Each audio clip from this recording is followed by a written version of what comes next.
sumber untuk teori suatu bilangan jika itu habis dibagi dengan 11 seperti ini. Kalau teman-teman menjumlahkan semua digitnya dan itu bernilai 0, itu maka dia habis dibagi 11. Contoh nih ya, 4, 0, 4, 0, 0, 4, 0, 4. Nah, ini kalau teman-teman menjumlahkan, ya 4, semua digitnya ya, dari minus, plus 0 ditambah 4, dikurangi 0, ditambah 0, dikurangi 4, ditambah 0, dikurangi 4. Nah, itu akan sama dengan 0. Nah, ini dia habis dibagi dengan 11. Kayak gitu.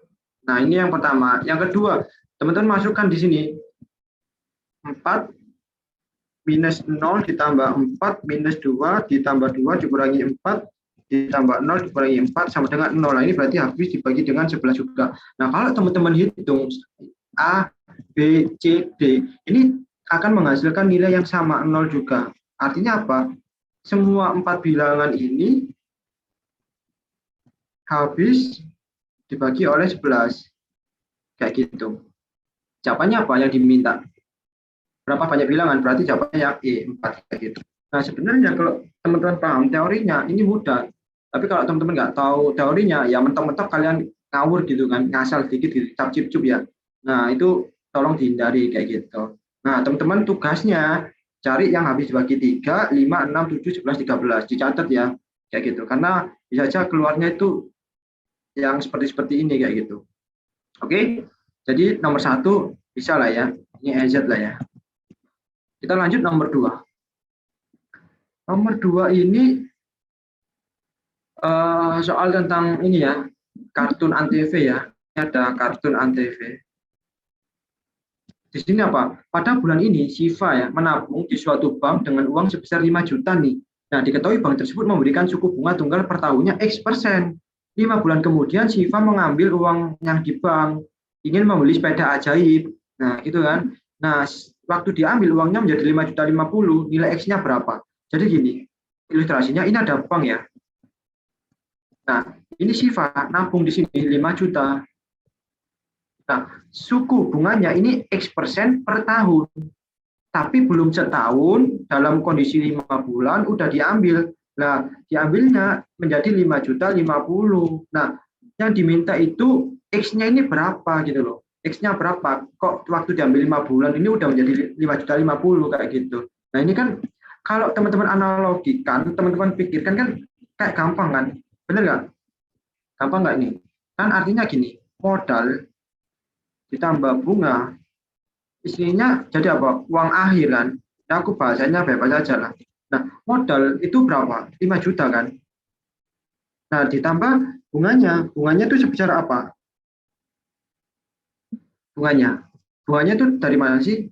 Dari 5 juta dikalikan X% kan? Dikalikan X% kan? X% per tahun. Per tahun. Ingat ya, per tahun ya. Terus dia itu sama dengan 5.050.000 kayak gitu kan. Kalau teman-teman analogikan kan seperti ini kan. Bukan analogikan sih, tapi coba teman-teman pahami kan simpelnya kayak gini kan. Nah, ya udah, ini ada 5 juta, ada 5 juta. Teman-teman bisa keluarin 5 jutanya. Biar nggak ribet lah ya. Konsepnya kan seperti ini sebenarnya, simpelnya. Ini berarti aku 1 ditambah X% ya. X%. Nah, sama dengan 5.050.000. Ya udah, ini dipindah ruas ke kanan. Ya kan? Berarti apa? 1 plus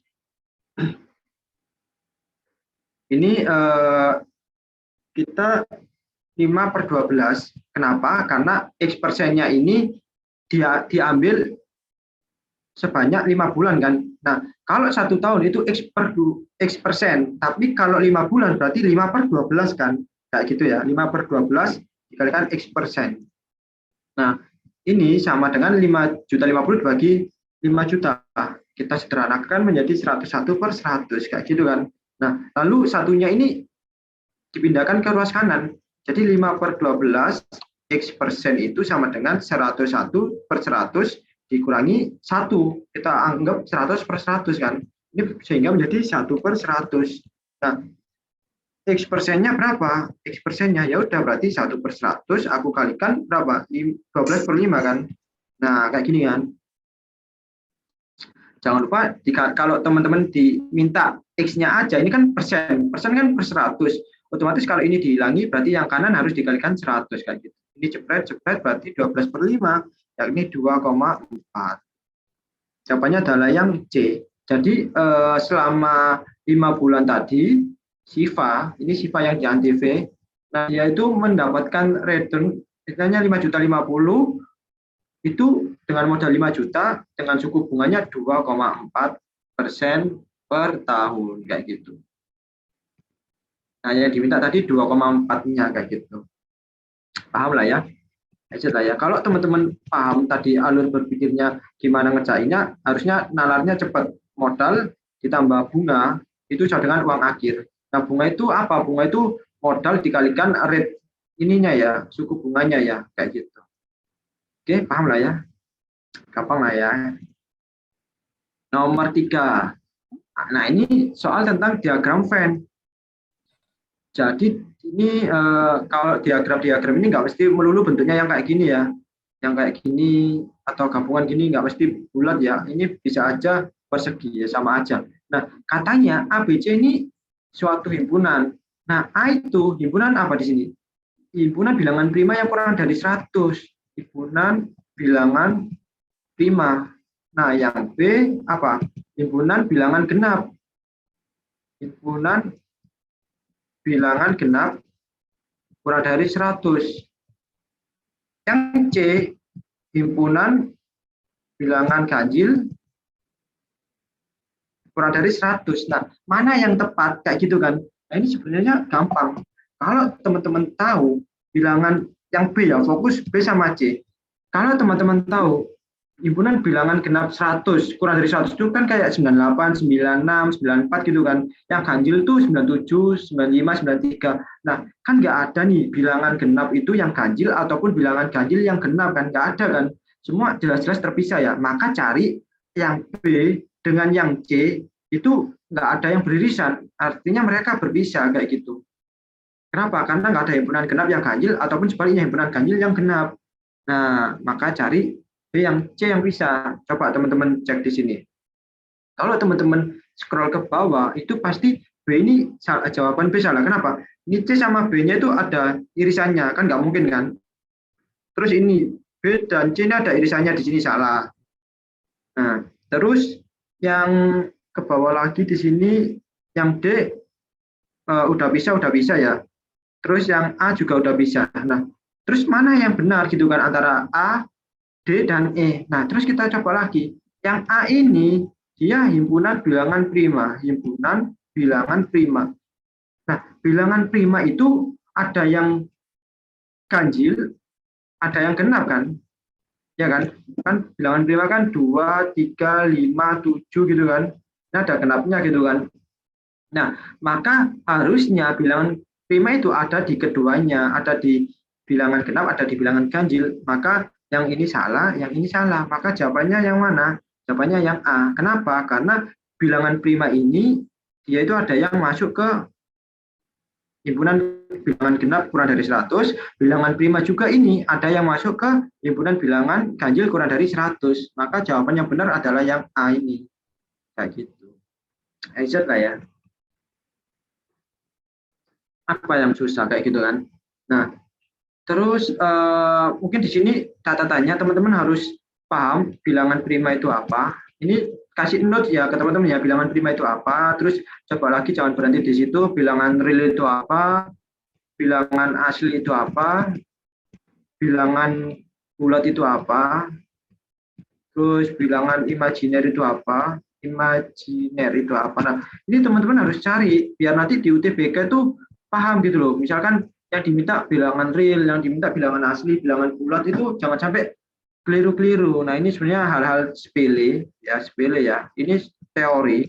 Tapi kalau kalian nggak paham, bakalan salah juga kayak gitu. Nah, makanya kalau masih ada waktu seperti ini, coba teman-teman iseng-iseng Google lah ya, bilangan prima apa, bilangan real apa, bilangan asli apa, bilangan bulat apa, bilangan imajiner apa, kayak gitu. Oke? kita lanjut. Karena di UTBK itu, apalagi TPS, konsep ya, bukan terlalu hitungan banget. Nomor 4. Nah, kalau teman-teman ini ngerjain, ini gampang lah ya, bonus malah. Misalkan A dan B, dua bilangan real yang memenuhi persamaan A banding B itu 10/21. Dan M dan N, dua bilangan real yang memenuhi persamaan MA tambah NB dibagi A, itu sama dengan 33/35. Nilai MA plus NB dibagi B adalah apa? Nah, ini kalau ada suatu perbandingan gini, ini ubah ke dalam bentuk model pecahan aja, biar gampang. Dalam 1/, gini aja ya, kotak per kotak lah. Nah, ini ada nih, A banding B, A per B gini aja ya, sama dengan 10/21. Biar kelihatan. Terus katanya MA plus NB dibagi dengan A, itu sama dengan 33/35. Dan ditanya itu apa? MA plus NB dibagi dengan B. Nah, teman-teman di sini lihat kan, ini ada AB, ini ada MA plus NB. Nah, ini kalau teman-teman coret, jadinya apa? MA plus NB dibagi B kan? Oh, ternyata gitu kan? Nah, ya udah, berarti teman-teman kalikan aja A per B dikalikan dengan MA plus NB dibagi dengan A. Kalau teman-teman coret, ini coret, jawabannya apa? MA plus NB dibagi dengan B lah. Ini kan yang diminta kan di soal. Ya kan? Berarti ini tinggal mengalihkan. A per B-nya 10/21 dikalikan MA plus NB-nya dibagi dengan A. Nah, ini 33/35. Kayak gitu kan? Ini dibagi 7 dapat 5, dibagi 7 dapat 3, dibagi 3 dapat 11. Ini habis. Apa salah ya aku hitungnya ya? Begini ya? Bentar, terlalu cepat nih, terlalu cepat. Sorry. Nah, ini dibagi 7 dapat 5, dibagi 7 dapat 3, terus dibagi mana nih? Berarti ini dibagi 5 dapat 1, dibagi 5 dapat 2. Jawabannya nggak nih? Sebenarnya ada di sini, ada. Ini aku cuman salah ini kayaknya, coret-coretnya nih, bentar.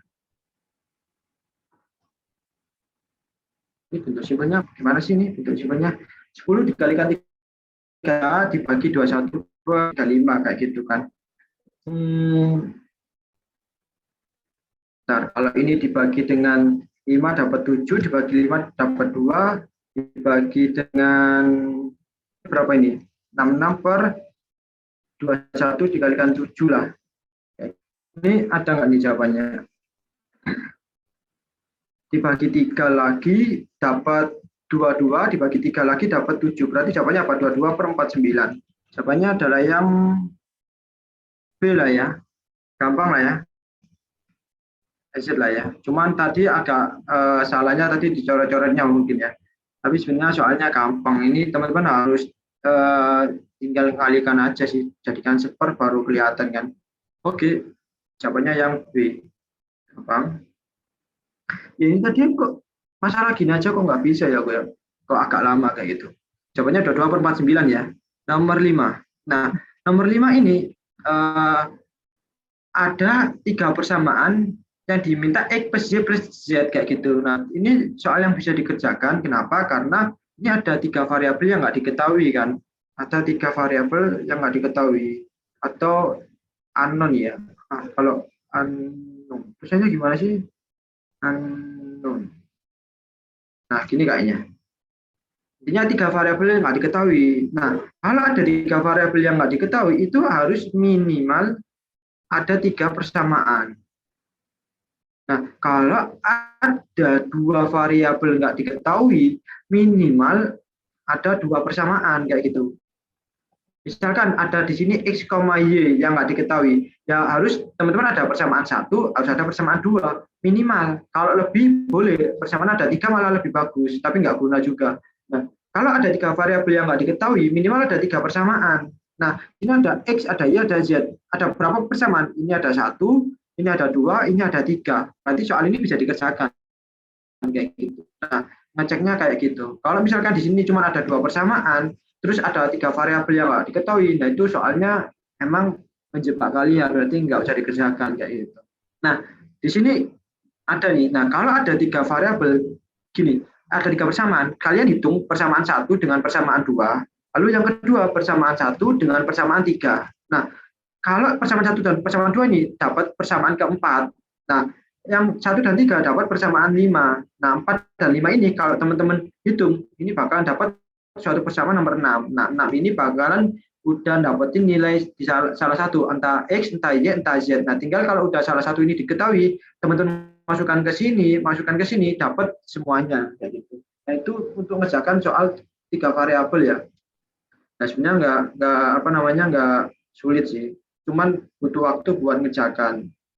Nah, kalau teman-teman ini hitung, kita bisa hitung di sini ada X plus 2Y plus 4Z sama dengan 21 dengan yang ini, min 3X min Y ditambah 5Z sama dengan 15. Yang atas dikalikan 3, yang bawah kalikan min 1.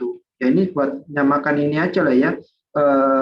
Salah satunya, 3X ditambah 6Y ditambah 12Z sama dengan 63, yang bawah 3X ditambah Y dikurangi 5, Z itu sama dengan minus 15. Jadi dikurangi aja, jebret gini kan, didapetin 5Y ditambah 17Z itu sama dengan 78. Nah ini yang dimaksud persamaan 4. Nah kita udah kelarin di sini kan. Nah kita harus ke sini nih. Berarti persamaan 1, X plus 2Y plus 4Z sama dengan 21 dengan ini, 6X dikurangi 7Y ditambah 3Z sama dengan 4. Nah, ini teman-teman bisa kalikan 6, yang bawah kalikan 1, sehingga didapatkan 6X ditambah 12Y ditambah 24Z sama dengan 126, yang bawah didapatin 6X dikurangi 7Y ditambah 3Z sama dengan 4. Nah, ini dikurangi kan, jebret-jebret, kayak gitu kan. Jadi 19Y ditambah 21Z sama dengan 122. Nah, ini dapat persamaan 5, kita udah ada di sini. Nah, kalau udah persamaan 4 dan 5 ini kalian gabungkan, 5Y ditambah 12Z sama dengan 78. 19Y ditambah 21Z sama dengan 122. Nah, ini yang bisa yang atas kalikan 19, yang bawah kalikan 5, kayak gitu. 95Y ditambah 323Z sama dengan 1482. Ini emang angkanya jelek ya. Kalau di UTBK kayaknya angkanya lebih bagus juga dan nggak nyiksa ya. Kalau gini tuh agak nyiksa, angkanya agak banyak. Semoga panitia nggak menyiksa gitu kan. Ini dapatkan 218Z sama dengan 872, Z-nya sama dengan 4. Nah, Z ini dapat masuk ke persamaan ini, kayak gitu kan, dapat nilai Y. Nah, nilai X dan nilai Z dan Y dapat, masukkan ke persamaan atas ini, dapat semuanya, didapatkan X, Y, Z. Nah, gitu kan, Z-nya 4, X-nya itu berapa di sini? Bentar. X-nya 1, Y-nya 2. Nah, dijumlahkan 1 tambah 2 tambah 4, jawabannya berapa? 7. Maka jawabannya adalah yang D, kayak gitu. Nah, ini soalnya gampang. Memang ngerjainnya yang agak panjang, kayak gitu. Nah, cuma teman-teman ini bisa pakai cara ini ya. Aku lupa yang cuman variabelnya ditaruh di sini tuh. Aku lupa sini cara ngerjainnya yang ini terus. Nah, dikalikan pakai matriks lah ya. Nanti dapat nilai X-nya X. Nah, mungkin teman-teman bisa pakai cara ini, cuma dipelajari lagi. Aku untuk cara yang ini agak lupa kayak gitu. Tapi kalau bisa cepat ya nggak apa-apa. Intinya gitu.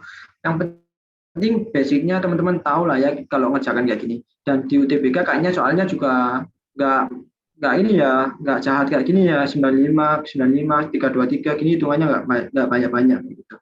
Semoga aja. Oke. Gampang lah ya, ini EZ lah ya. Jadi 5 soal ini teman-teman udah ngerjakan bisa nih. Nah, terus nomor 6. Nomor 6 ini dibaca dulu. Pada pelemparan sebuah dadu bias, diketahui peluang muncul angka I adalah I per 21. Untuk I-nya 1, 2, 3, 4, 5, 6. Timmy memiliki sebuah dadu bias dan melempar dadu tersebut sebanyak 1 kali. Jadi lemparnya itu 1 kali.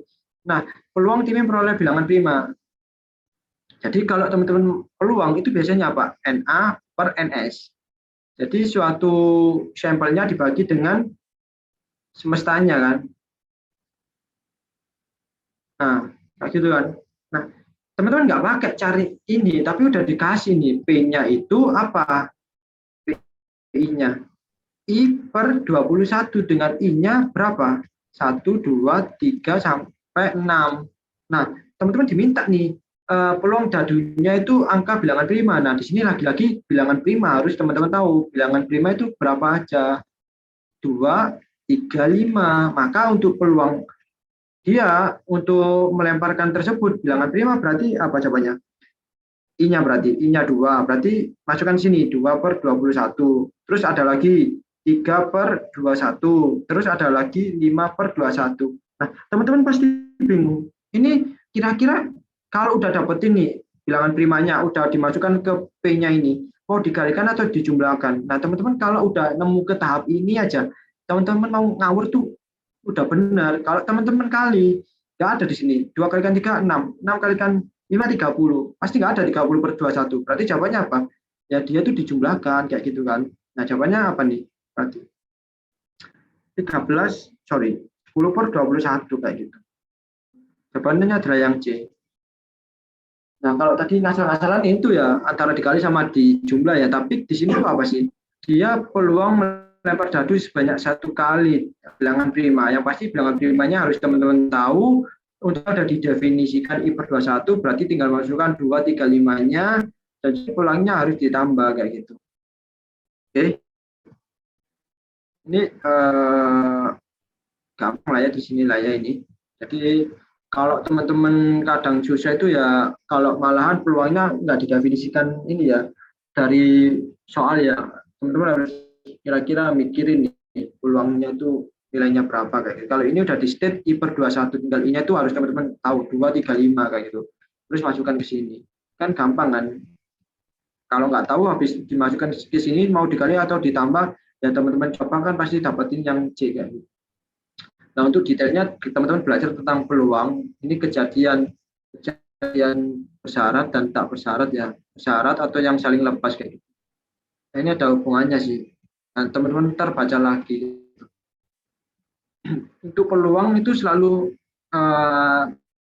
keluar ya di TPS ya, ataupun di matematika itu, di matematika IPA buat teman-teman yang saintek, aku kasih tahu peluang, trigonometri, integral, turunan, terus statistika, ini pasti keluar, paling enggak satu-satu itu pasti keluar. Biasanya statistika sama peluang itu di soal-soal terakhir lah, 13, 14 itu atau 15 itu punyanya ini peluang, kalau enggak ya statistika, ngeselin kan di akhir-akhir kayak gitu. Nah, tapi kebanyakan keluar polinom juga, yang jadi teman-teman catat ya, polinom, terus apa ini tadi, peluang, turunan, integral, terus yang aku tadi nulis apa lagi, turunan, integral, ya itu dulu lah, nah, kayak gitu ya, statistika maksudku. Nah, itu keluar di matematika IPA. Nomor 7. Nah, nomor 7 ini juga gampang, semua bilangan real X, sehingga ketika bilangan ini membentuk barisan geometri. Ingat, kalau barisan geometri itu identik dengan apa? Rasio. Nah, rasio adalah perbandingan. Perbandingannya dibandingkan adalah UN dibagi dengan UN min 1. Artinya apa? Kalau dia ada U1, ada U2, ada U3.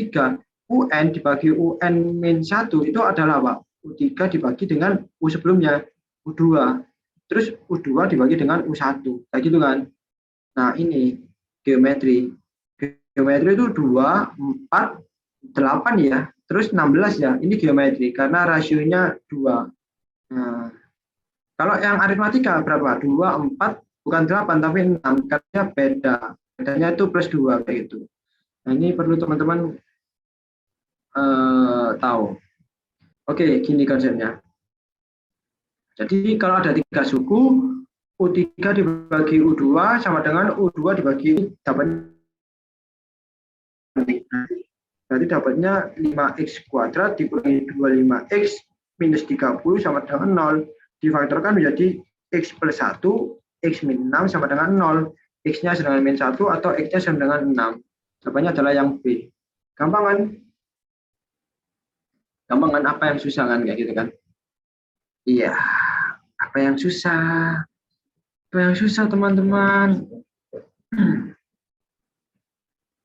Ada yang bilang gini ya, soalnya nggak susah, tapi yang susah jawabnya kayak gitu. Nah, ini jawabannya yang ini. X min 1 dan X dengan 6. Kalau caranya ngefaktorin gini, aku reviewkan 5x kuadrat dikurangi 25x dikurangi 30 sama dengan 0. Atau kita bisa jadikan X kuadrat minus 5X dikurangi 6 sama dengan 0.